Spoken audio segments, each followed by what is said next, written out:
Good morning still. Good morning.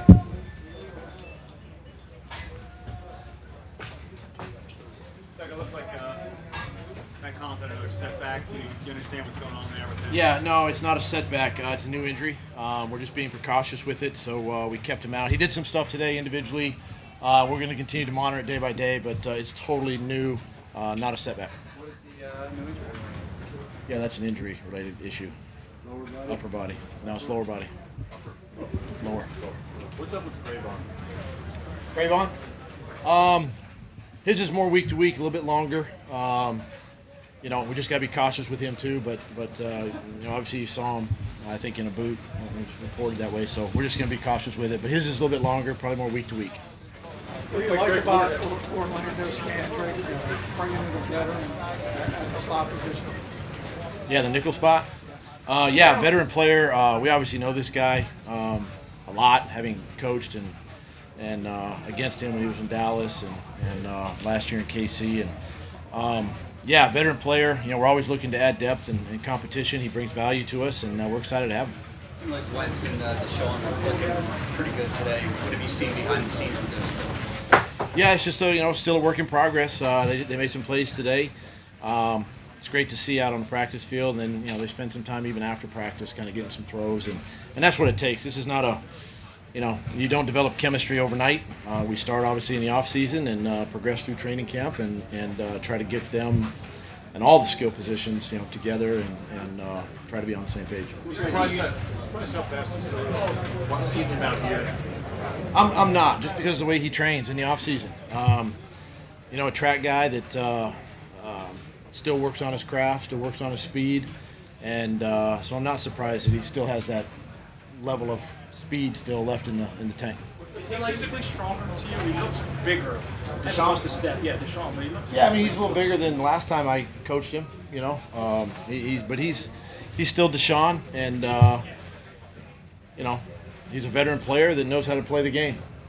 What's been like seeing that Jason Peters and Andre Dillard relationship kind of go? Jason even mentioned he knows that he's being groomed to replace Jason, but he's still kind of taking him aside and coaching him up, and that is pretty unique for a veteran player to do that. Yeah, it's good to see that JP's taking that under his wing. But obviously it's not JP's job to coach him up. That's Stout and Roy Isfin and those guys. But anything Andre can do to stay in Jason's ear and just pick his brain and watch him is just valuable. And then for JP to coach him up when he's not in there,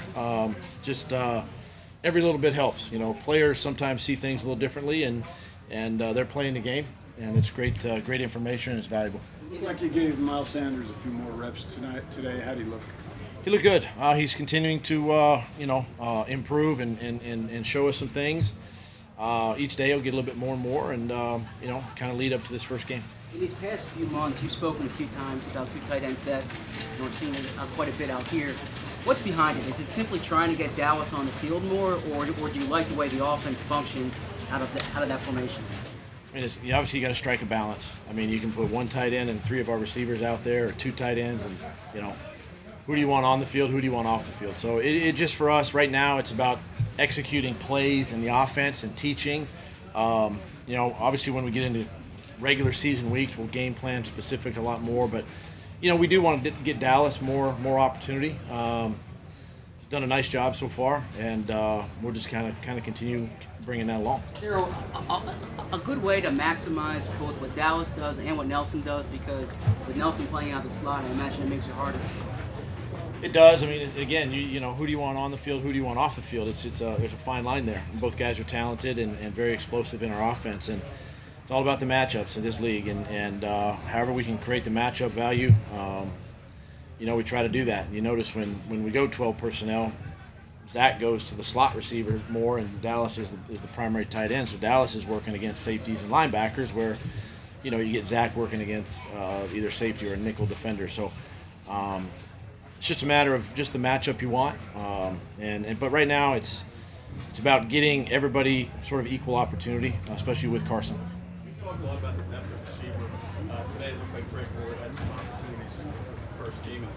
Agadosi seems to be catching everything. I mean, what have you seen from those two and maybe some others? Yeah, two guys that have really worked extremely hard, going all the way back to the beginning of the offseason and through OTAs. We know Greg; he's been with us in the past, and he had some experience this spring in the AAF league and did some nice things there. So he's matured, he's gotten stronger, and I really like where Greg's at right now, and he's continuing to learn. Agadosi's another big, tall, kind of physical receiver that flashes from time to time, and he's another one, much like Andre Dillard. He can get into Alshon's hip pocket and pick his brain a little bit on routes and learning to keep your pad level down for a big, tall receiver. And but both guys are doing well. From the progress of Carson building chemistry with DeSean, obviously on the field, but also how much they're talking off the field. Was he not here earlier? Oh, you said off the field. No, I'm just kidding. Yeah, on the field, obviously they're working. After practice, they're connecting during practice. I think it's just it's a work in progress. By no means is it something that's overnight. We make a connection, but I think off the field too, you see them in meetings, how they dialogue in meetings. They're talking concepts, they're talking routes, what Carson sees, what the receiver sees down the field, and then getting all that on the same page. So that's what you got to do to be successful and to really execute and hone in your skill on offense is to have that communication. In 2017, Carson was just superhuman on third down, third and long, third and super long especially. Was that just kind of unprecedented, the way he performed in those situations, or do you think there's a way to get him back to close to that level?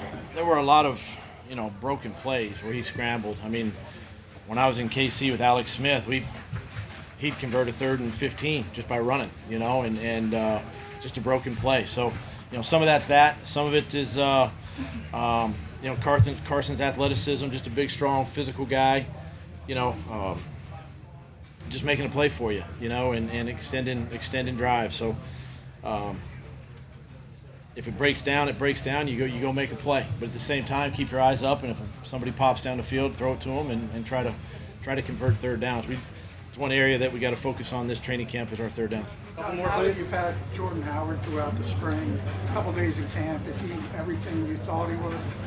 Yeah, Jordan, he's quiet, but yet he's a guy that asks a lot of questions on the field, in the meeting room, takes it from the meeting room to the field, and been pleasantly surprised with him. Obviously, what he's put on tape prior to coming to us is exciting, and he's fit really well, and we just got to continue to keep him coming with pass protections and techniques, and but again, he's fit really good with what we're doing offensively. Clayton's improving every day. He's getting a little bit better. He's seeing the field a little bit better. Making some nice throws, anticipatory type throws, throwing things on time, rhythm, things that we teach our quarterbacks. Just showing improvement every day. Coach, last one, please. Say you're pleasantly surprised by Jordan Howard. What has surprised you? What stood out that maybe you didn't know about? I think watching him, for me, I stand behind the offense and just watching his vision, how he can make a backdoor cut, or, he's a bigger back, so he's able to kind of pad level down, and he's powerful. He can push a pile, things like that kind of, it's hard to see sometimes on tape. But just standing back there watching, he's got a good feel for the running back spot. Thank you.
you and DeSean connected a few times there. How much is that kind of chemistry growing the more reps you guys get? Every day. Every day it grows, and whether it's on the field and you actually see it with live reps or after practice or off the side between reps during the team drills, and we're talking and then we watch film. I mean, chemistry grows in a million different ways. So to just get those more opportunities on the field, you see it, and it's exciting for sure. What can you learn watching film together? What are some of the things you go over? Yeah, I mean, a lot.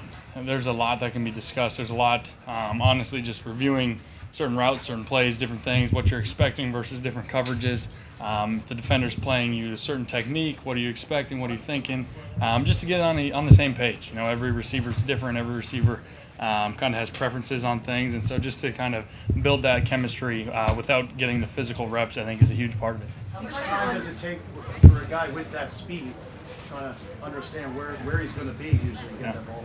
I mean, like I said, it's different. It's different playing with a guy like him.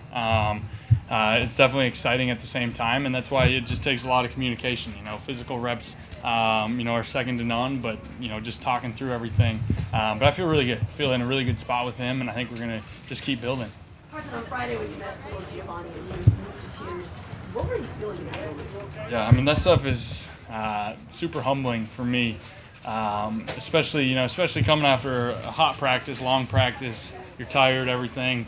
And you get to see kids like Giovanni and other kids like that just honestly inspire me. They inspire me and remind me that it's so much more than just a football game and wins and losses on Sundays. It's hearing him tell me that I'm his hero and that I inspired him through his surgeries and stuff like that. Going back to when I saw the clip when someone sent it to me, it almost brought me to tears again. So it's just, for me, it's so much bigger than a game. And when you get caught up in it so much, but when you can take a step back and see it from a different perspective, it's really humbling and it really inspires me. Carson, how unique is it to have another Bismarck guy on the roster, and have you had a little trash talk Demons Patriots with that season coming up? We'll get there. We'll definitely get there. But having Jay here, it's pretty cool. I mean, obviously, it's not every day someone from North Dakota, makes it to the NFL, let alone from Bismarck. So seeing the crosstown rival from back in the day is pretty cool to see him out here, and it's exciting for him. When you talk about building the chemistry, besides just the plays on the field, how important are those conversations? We saw you talking with Alshon, Nelson, DeSean, just to have that conversation after. Yeah, without those conversations, the physical reps would probably be, I don't want to say worthless, but it wouldn't quite be the same, because we're going to make our mistakes. We're going to miss. We're not going to hit everything the way we want it. And just kind of trying to see what everyone's thinking, what you're feeling. I think that's what really separates and builds that chemistry a lot faster. What do you feel differently in terms? You've always talked about leadership happening organically for you. If you think back to your rookie year and how you came in after you got named a starter to now, what has changed in that regard? It's honestly just level of comfortability with everything, from the playbook, from the guys, from everything. I mean, every year you're a year older, and you're no longer really the young guy anymore. You're borderline pushing veteran and all those things, and so it's just like I've said in the past, it's just organically the leadership is built. But I mean, we have a handful of guys that have been here from my day one, that have been here a long time, and so you start to build that culture, build those relationships, and it just makes everything a lot smoother and a lot more effective when we have a bunch of guys that are trying to lead in the same direction. Do you find yourself talking more and saying more and feeling the need to come out? At times, at times you might say a couple things here and there, but again, it's all organic, and at the same time let everybody else that has a personality, that has a leadership voice on this team, still do their part as well. So by no means you're overdoing it, but I think everyone has a lot of respect for a lot of the leaders on this team, and they steer this ship in the right direction. From your standpoint, Carson, we've talked a lot about 12 personnel because Dallas looks like he's going to be a really good player in this league. From your standpoint, when you have 3 good receivers, 2 tight ends, you can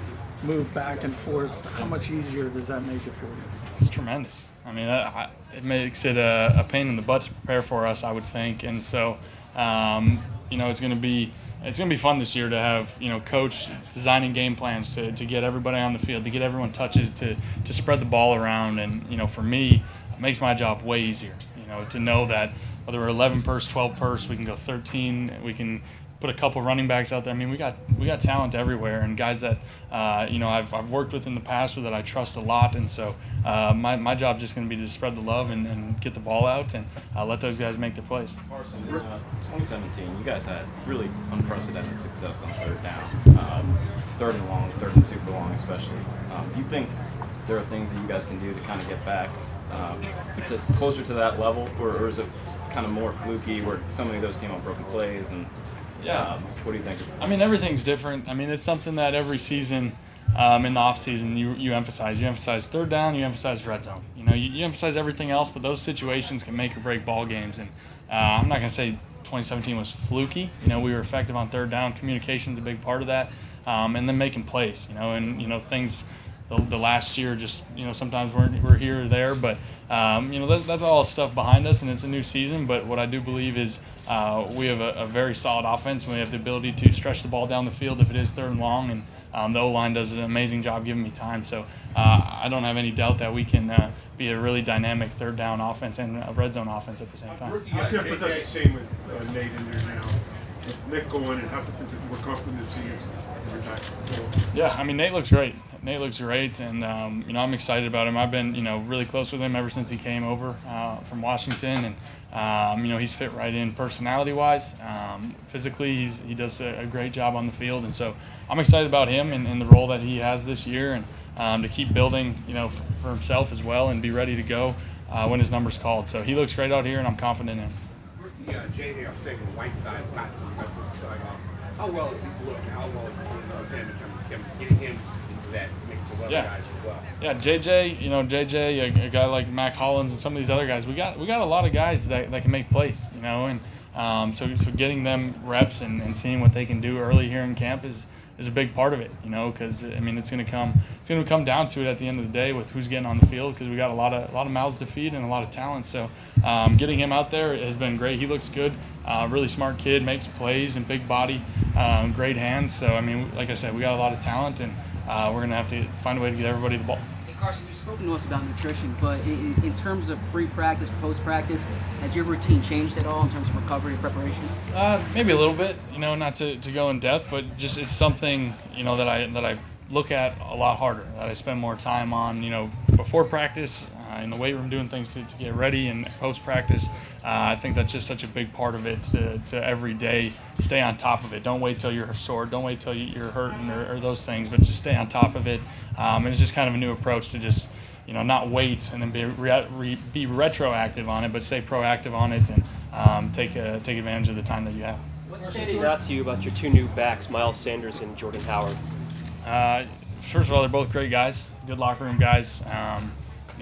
It's always hard to fully evaluate running backs until we get in preseason, get in games where they're getting hit and getting bouncing off tackles and those things. But Jordan has a track record in this league of being that physical downhill runner and doing it very effectively. So I'm excited about that and the presence that he brings in that backfield. And then Miles, I mean, coming out of school, I mean, he's got as impressive of a college tape as there is. The way he can create space in the hole and jump cut and do some things. So I'm really excited to see him keep developing within this offense. With that said about the running backs, and you don't know about them quite yet in this environment, is there a comfort level to having Darren back? You know what that is?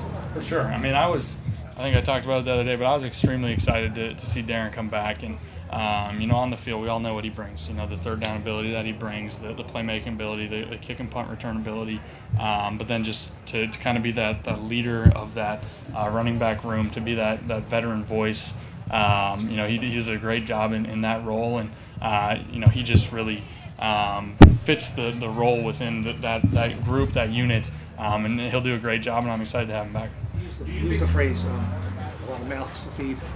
With all the plays and the reads and everything that's in your mind during a game, you also have to think about, this guy hasn't gotten the ball in a while, this guy hasn't gotten it. Do you have to think about spreading it around just to keep them all happy during the game? Yeah, I mean, the fortunate thing is we don't really have to worry about that too much because A, coaches do a great job of help designing the game plan that way, but B, we have a lot of guys that are team guys, and in some games, DeSean might get 12 targets, and Alshon will get 2, and it might flip the next game, and then we all know Ertz is gonna get his stuff over the middle, and Dallas will get in there, and Nelson as well. So it's one of those things where we have a lot of guys that are very humble and willing to go the extra mile for their teammate. And one game it's going to be one guy, the next it's going to be somebody else, and everyone knows that and understands that going in, and that always makes that a lot easier. Take some more questions. Since getting the contract, do you feel any additional responsibility to be quote unquote the face of the franchise?